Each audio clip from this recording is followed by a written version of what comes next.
ফ্যাসিবাদী চক্রের লুটপাট থেকে শিক্ষকদের তহবিলও রেহাই পায়নি। জাল ইন্ডেক্স তৈরি করে তহবিল দেউলিয়া করে দেয়া হয়েছিল। দুপুরে রাজধানীর ওসমানী মিলনায়তনে অবসর ও কল্যাণ ট্রাস্টের অর্থ প্রদান অনুষ্ঠানে এসব কথা বলেছেন প্রধানমন্ত্রী তারেক রহমান।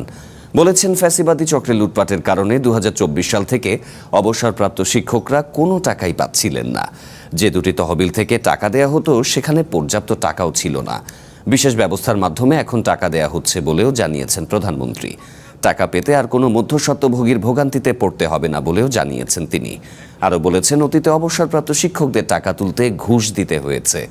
দেশ গড়ার কারিগরদের কাছ থেকে ঘুষ নেয়া সবার জন্য লজ্জার বলে মন্তব্য করেছেন তিনি।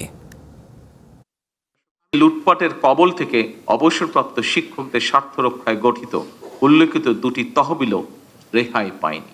জাল ইন্ডেক্স তৈরি, লুটপাটের সুযোগ তৈরি করতে শিক্ষকদের কল্যাণ তহবিল থেকে অর্থ দুর্বল ব্যাংকে সরিয়ে নেওয়া এবং প্রযুক্তিগত অবকাঠামোকে ধ্বংস করার মাধ্যমে এই তহবিল দুটিকে প্রায় দেউলিয়া করে ফেলা হয়েছিল। নির্বাচিত বর্তমান সরকার রাষ্ট্র পরিচালনার দায়িত্বে থাকবে। ইনশাল্লাহ আমাদের সর্বোচ্চ প্রচেষ্টা থাকবে অবসরকালীন সুবিধার টাকা পেতে আপনাদেরকে আর অফিসে ঘুরতে হবে না।